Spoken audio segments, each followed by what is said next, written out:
Everyone, आप सभी का स्वागत है हमारे यूट्यूब चैनल एडुअल पॉइंट पर। तो आज हम आपके लिए लेकर आए हैं साइंस। साइंस करेंगे हम आपके क्लास 8 की चैप्टर 4 करेंगे। देखिए, केमिस्ट्री का चैप्टर है आपका। मटेरियल पढ़ेंगे। मटेरियल में आपका मेटल एंड नॉन मेटल को डिस्टिंग्विश करेंगे। केमिस्ट्री है ये, बहुत ध्यान से करेंगे। देखिए, बच्चों को केमिस्ट्री में प्रॉब्लम आता है।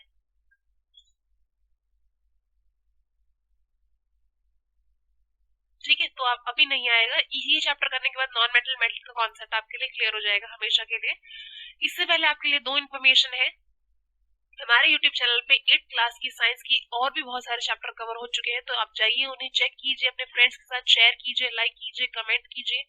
और इंग्लिश ग्रामर की सीरीज हमारे YouTube चैनल पे स्टार्ट हो चुकी है, जिसमें बहुत सारे टॉपिक्स हम कवर कर चुके हैं, जैसे कि आपका parts of speech, noun, adverb, adjective, ये सब हमारे कवर हो चुके हैं, जो आपकी सिलेबस के पॉइंट ऑफ व्यू से बहुत ही ज्यादा इंपॉर्टेंट है और आपकी डेली लाइफ को अपग्रेड करने के लिए भी बहुत ज्यादा इंपॉर्टेंट है। तो आप जाइए, उन्हें चेक कीजिए, अपने फ्रेंड्स के साथ जरूर शेयर कीजिए। तो आइए शुरू करते हैं चैप्टर को, मेटल मटेरियल, जिसमें पढ़ेंगे हम मेटल एंड नॉन मेटल बहुत ही अच्छे से। देखिए, आपने अपने आसपास कोई भी ऑब्जेक्ट देखा, इस टेबल्स किससे लेके चलते हैं, आपको क्या बताना है कि ये बताना है आयरन का अपीयरेंस कैसा है। मैं आपसे ये पूछ रही हूँ कि आयरन का अपीयरेंस कैसा है, शाइनी है या डल है। भाई, वो चमकता है या बहुत डल दिखता है? ऑफ कोर्स चमकता है, शाइनी। और उसका हार्डनेस कैसा है, बहुत हार्ड है या हार्ड नहीं है? Very hard, right. कोल कैसा है भाई, कोल कैसा होता है? Coal is dull, it's not shiny. कोयला अगर आपने देखा हो तो शाइनी नहीं होता है, वो डल होता है। हार्ड होता है या not very hard? Not very hard, right. Sulphur आपका कैसा होता है? इस तरीके से आपका एल्यूमिनियम, एल्यूमिनियम आपका हार्ड होता है और ये शाइनी होता है। कॉपर आपका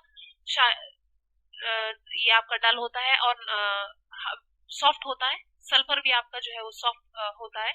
तो ये सारी चीजें हैं जो ये आपके आसपास की चीजें हैं, जो कि हमने कैटेगराइज की, भाई इनका अपीयरेंस कैसा है और इनका कैसे दिखते हैं, हार्ड है या नहीं है। तो इससे हमें, देखिए, हम क्या करते हैं, ये कैटेगराइज करते हैं। Metal can be distinguish from non metal on the basis of their physical and chemical properties. एक बात समझ आ गई कि मेटल हो गया, ये आपका मेटल हो गया, और ये आपका नॉन मेटल हो गया। इन दोनों को हम कर सकते हैं डिस्टिंग्विश फिजिकल प्रॉपर्टी के बेसिस पे भी, केमिकल प्रॉपर्टी के बेसिस पे। देखिए, फिजिकल प्रॉपर्टी के बेसिस पे आपका बहुत सारी चीजें आएंगी। वो दिखता कैसा है उसका, और वो हार्ड है या नहीं है, ठीक है, उसमें आवाज आ रही है या नहीं आ रही है, तो आप इस तरीके से डिफाइन कर सकते हैं। ठीक है, तो चलिए आगे फिजिकल प्रॉपर्टी पढ़ते हैं दोनों की। सबसे पहले बहुत इंपॉर्टेंट है, कुछ भी नहीं छूटेगा आपका। सबसे पहला जो प्रॉपर्टी आता है वो आता है malleability. What is that? The property of the metal by which they can be beaten into the sheet, thin sheet. कोई भी एक मेटल है आपका, उसको पीट पीट के आप उसको थिन शीट में कन्वर्ट कर देते हैं, तो वो आपका मेलिएबिलिटी होता है। ये कैरेक्टरिस्टिक किसकी होती है? आपकी मेटल की होती है। तो अब आपको ये देख के दिमाग में क्लियर हो गया होगा कि भाई कोई भी चीज हार्ड, मेटल मतलब हार्ड है, आप उसको मारोगे, हथौड़े से पीटोगे एंड वो चेंज हो जाएगा, किसमें? शीट में चेंज हो जाएगा। तो वो आपका क्या है? मेलिएबिलिटी है। क्या है? मेलिएबिलिटी है। और वो, ये क्लियर हो गया आपको कि वो मेटल है। अगर आपका वही नॉन मेटल होगा, तो नॉन मेटल जो है आपका, वो उसको आप मार मार के थिन शीट में कवर नहीं कर सकते, क्योंकि वो बहुत सॉफ्ट होता है। ठीक है, जैसे कि आपका एग्जाम्पल हो गया coal and pencil do not show this property. Clear हो गया होगा मेटल और नॉन मेटल को कैसे डिस्टिंग्विश करना है। Your second property is ductility. What is that? The property of the metal by which it can be drawn into wires. कोई भी ऐसी प्रॉपर्टी मेटल की जो कि उसको तार में कन्वर्ट किया जाता है, वायर मतलब तार में उसे कन्वर्ट किया जा सकता है, वो आपका मेटल होता है। तो आपको दूसरी चीज यहाँ से क्लियर हो गई कि मेटल मतलब आप उसकी शेप चेंज कर सकते हो, उसे तार के अंदर कन्वर्ट कर सकते हो, उसको बोलते हैं डक्टिलिटी। इसी प्रकार से आपका जो नॉन मेटल है वो ये प्रॉपर्टी शो नहीं करता है, right.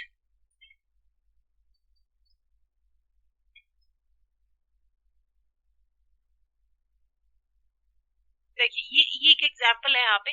The thing made up of metal produce sound, ringing sound when stuck hard.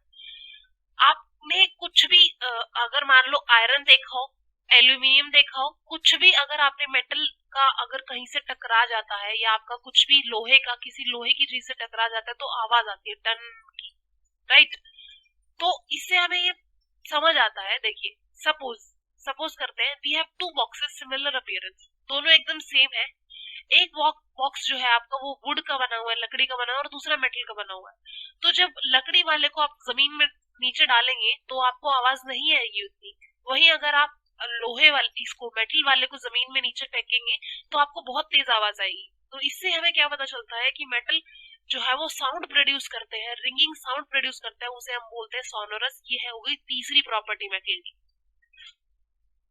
तो पूरी एक्टिविटी से हमें पता चलता है कि जो तो कुछ जो मटेरियल है वो आपके हार्ड होते हैं, लस्ट्रस मतलब शाइनी होते हैं, मेलिएबल मतलब उसे आप शीट में कन्वर्ट कर सकते हैं, डक्टाइल मतलब आप उसे वायर के अंदर कन्वर्ट कर सकते हैं, सोनोरस मतलब उनमें से आवाज आएगी, गुड कंडक्टर मतलब उनमें से हीट एंड इलेक्ट्रिसिटी मतलब उनमें से इलेक्ट्रिसिटी ट्रांसफर होगी।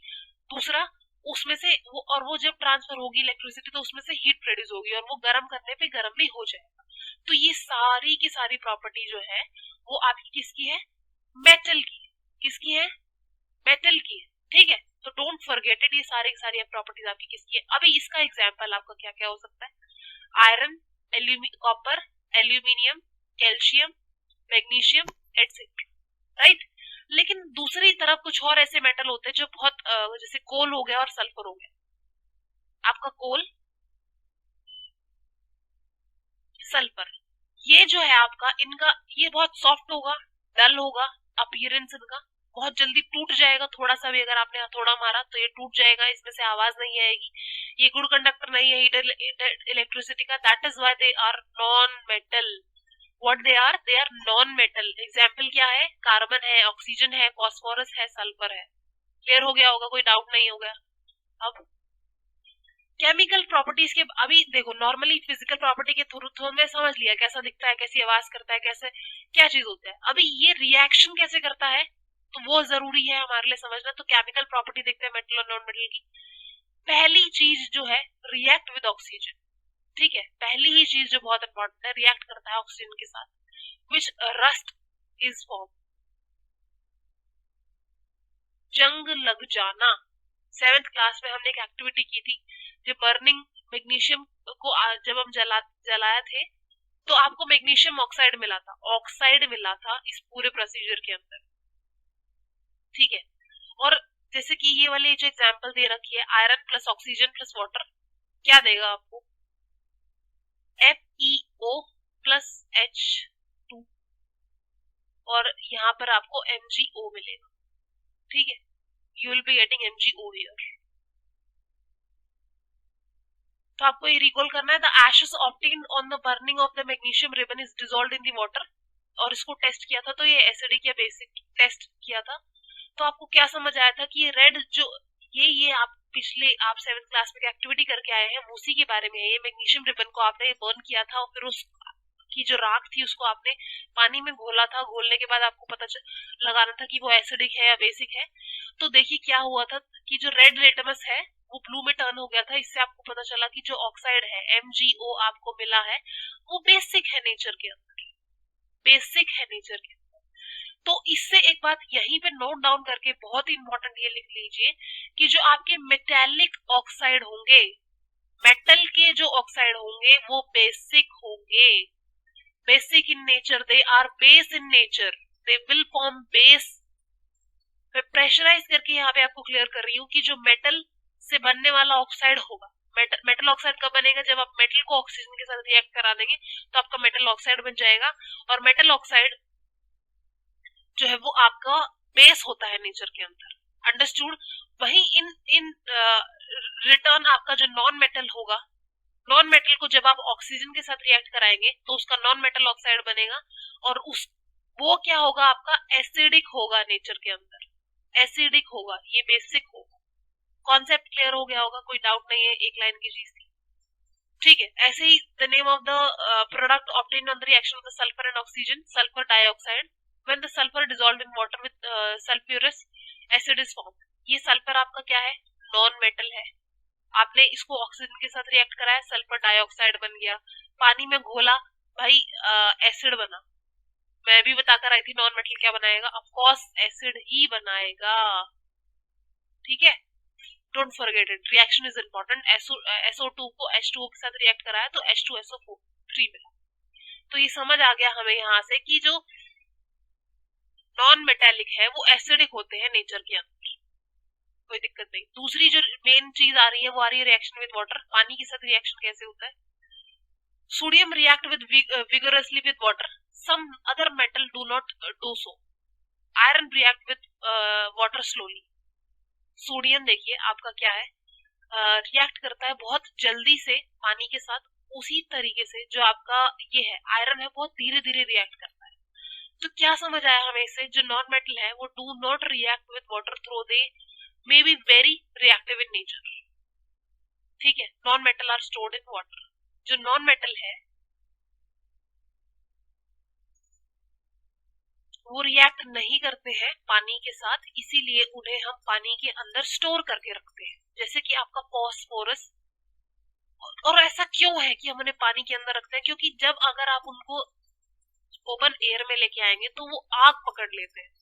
ठीक है, वो इंस्टेंट फायर कैच कर लेते हैं, इन्वायरमेंट के अंदर गैस के ऑक्सीजन के कांटेक्ट में आते ही बर्न आउट हो जाते हैं। दैट इज वाई हम उसे पानी के अंदर स्टोर रखते हैं, क्योंकि वहां वो रिएक्ट नहीं कर पाते पानी के अंदर। तो फॉस्फोरस जो है वो वेरी रिएक्टिव है, दैट नॉन मेटल है।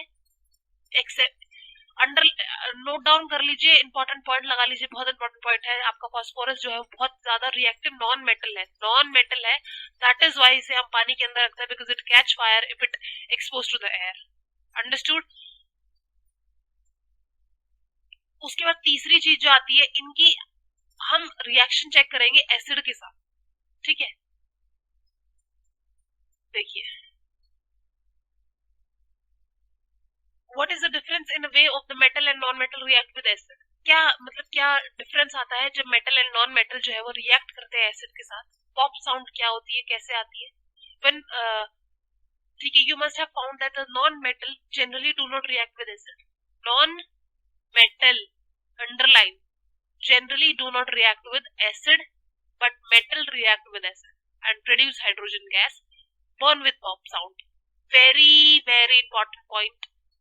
क्या कह रहा है ये कि जो नॉन मेटल है वो आपका एसिड के साथ रिएक्ट नहीं करेगा, आपका मेटल एसिड के साथ बहुत जल्दी रिएक्ट करेगा, हाइड्रोजन गैस बनाएगा, और हाइड्रोजन गैस जो है वो आपकी पॉप साउंड करके निकलेगी, पॉप साउंड क्रिएट करेगी।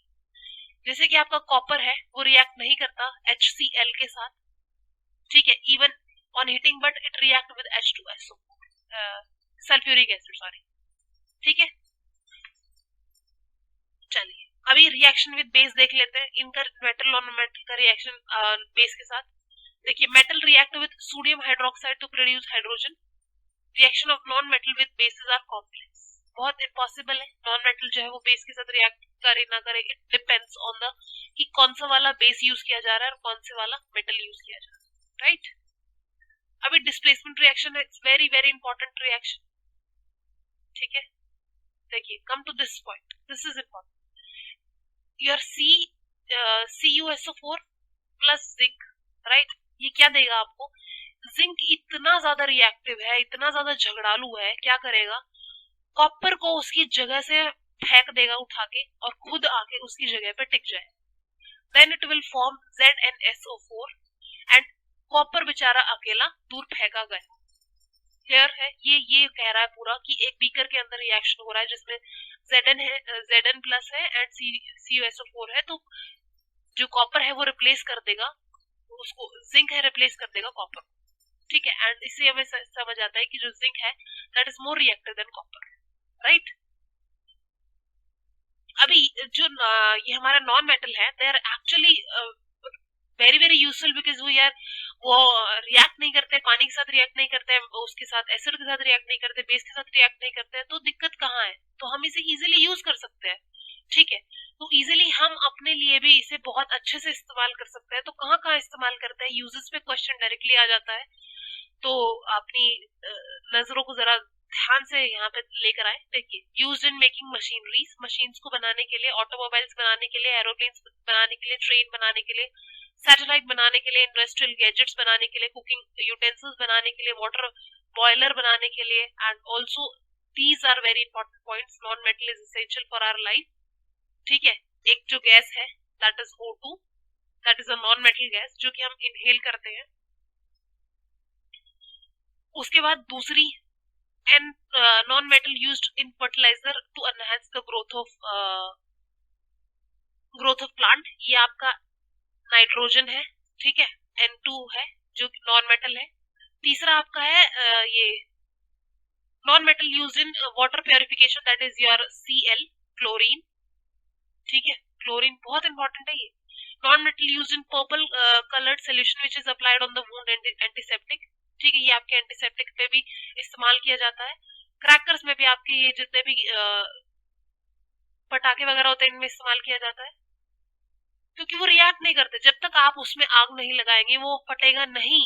अगर वही आपका मेटल होगा, कहीं से भी उसको थोड़ा बहुत भी चिंगारी मिला, ब्लास्ट हो जाएगा पूरा का पूरा, रिएक्ट कर जाएगा उससे. ठीक है. तो that is why non metal से बनाया जाता है. That was your whole chapter. अगर चैप्टर में से कोई डाउट रह जाता है तो आप कमेंट सेक्शन में कमेंट करके पूछ सकते हैं. आपकी एनसीईआरटी पर आते हैं. Let us focus on the NCERT. Think of the following, which of the following can be beaten into sheets. कौन से वाले को आप मार के शीट में कन्वर्ट कर सकते हैं? ओनली योर जिंक, क्योंकि this is phosphorus is very very soft, sulphur is very very soft, oxygen is gas. True false, correct statement पे आइए जरा कौन सी स्टेटमेंट करेक्ट है.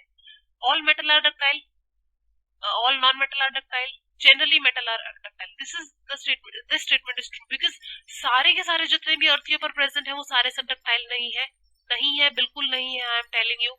एंड जो सारे के सारे नॉन मेटल है वो भी सॉफ्ट है, ऐसा बिल्कुल भी नहीं है.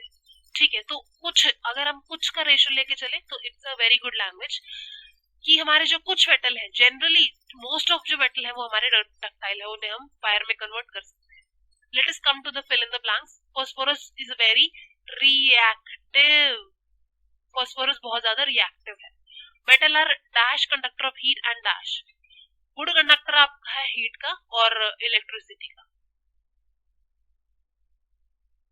ठीक है. Iron is what? Iron is more react than copper. Metal react with acid to produce hydrogen gas. ये बात याद रखना है. 1 मार्क्स में क्वेश्चन डायरेक्टली पूछा जाएगा कि मेटल जब रिएक्ट करता है तो कौन सी गैस निकलती है? आपका हाइड्रोजन निकलता है. ट्रू फॉल्स पे आते हैं. Generally non metals react with acid. क्या नॉन मेटल रिएक्ट करते हैं एसिड के साथ? नहीं करते बिल्कुल भी. हम ये चेक करके आए हैं अभी. Sodium is very reactive metal. Sodium reactive metal है, ऑफ कोर्स बहुत ज्यादा है. Copper displace zinc from zinc sulphate. क्या कॉपर डिस्प्लेस करता है जिंक को? नहीं कर सकता, क्योंकि जिंक इज मोर पावरफुल ना. कॉपर तो बच्चा है. ठीक है. और जिंक इज वेरी पावरफुल, तो जिंक डिस्प्लेस करेगा ना कि कॉपर. तो this statement is false. Coal can be drawn into wire. क्या कोल को आप मार मार के वायर में कन्वर्ट कर सकते हैं, शीट में कर सकते हैं? नो. तो this is also false. Appearance की बेसिस पे आपको बताना है. देखिए,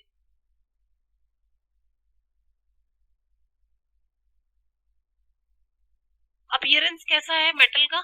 लस्टर है और नॉन मेटल का डल है. हार्डनेस हार्ड है और ये सॉफ्ट है. मेलेबल बिल्कुल मार के थिन शीट में बनाया जा सकता है, ये नहीं किया जा सकता. हीट बिल्कुल डक्टाइल, सॉरी ये आएगा. Can be drawn into wires and can not be drawn into wires. Heat का कंडक्शन हो सकता है, इसमें नहीं हो सकता, पुअर है. इसमें इलेक्ट्रिसिटी कंडक्ट होगी, इसमें नहीं होगी क्योंकि ये पुअर कंडक्टर है. Give reasons. Aluminium foil are used to wrap food items. Why? ऐसा क्यों होता है? बिकॉज उसको, वो मेलिएबल है, उसको शीट में कन्वर्ट किया जा सकता है. क्लियर. दूसरा, immersion rod of the heating liquid are made up of metallic substance. जो immersion rod of heating liquid are made up of metallic substance. देखिए, आप अपने रॉड से पानी में गर्म करते हैं घर में, तो वो किसका, मतलब जो आपको वो है वो मेटल से क्यों बना हुआ होता है? ठीक है. जस्ट बिकॉज क्योंकि वो good conductor of heat and electricity. जैसे कि रॉड आप पानी के अंदर डालेंगे, रॉड गर्म होगा तो रॉड गर्म होके हीट प्रोड्यूस करेगा और हीट प्रोड्यूस करके आपका पूरा पानी गर्म हो जाएगा. Copper can't displace zinc from its solution, ये रिएक्शन आपने लिखनी है, तो that would be your Cu plus ZnSO4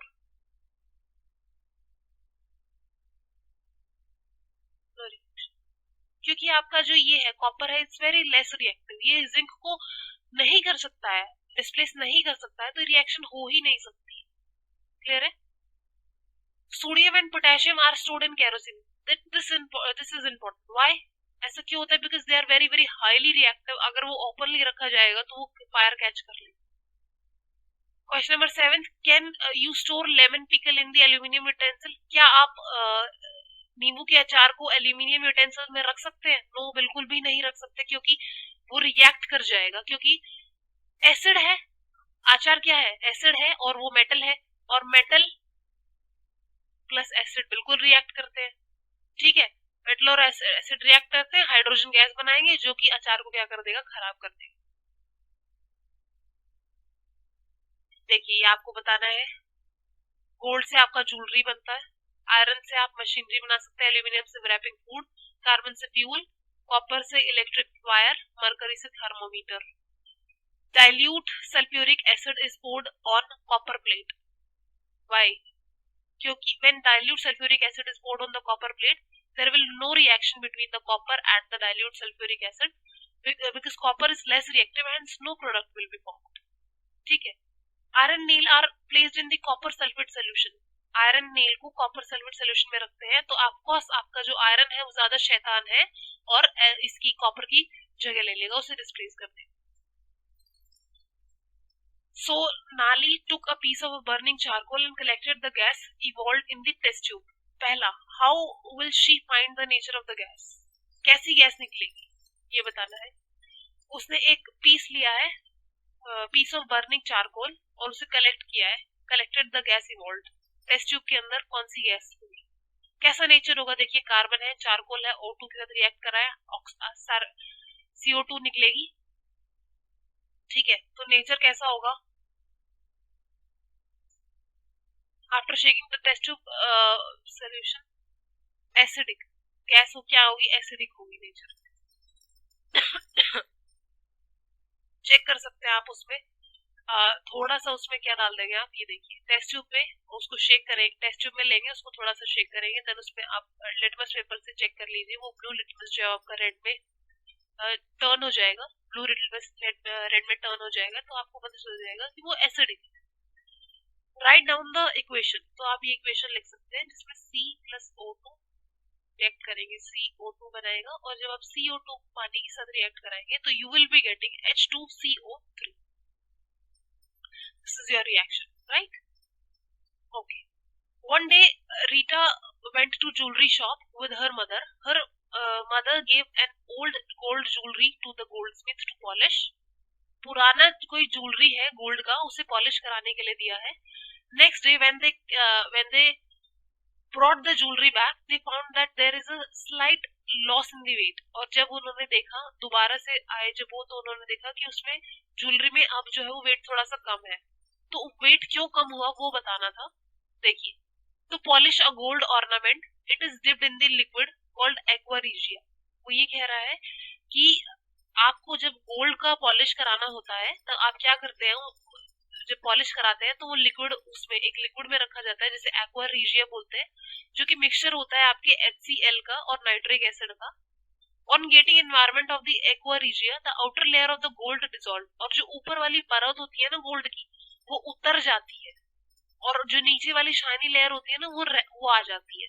तो दैट इज वाई जो आपका गोल्ड है वो क्या हो जाता है? डिसॉल्व हो जाता है उसके अंदर, इसीलिए आपकी ज्वेलरी का थोड़ा सा वेट कम हो जाता है। बहुत ही अच्छा क्वेश्चन था ये, तो आई होप आपको समझ आ गया होगा। ये था हमारा पूरा का पूरा चैप्टर, यहाँ खत्म होता है। कोई भी डाउट अगर आपका रह जाता है तो आप कमेंट सेक्शन में कमेंट करके अपना डाउट पूछ सकते हैं।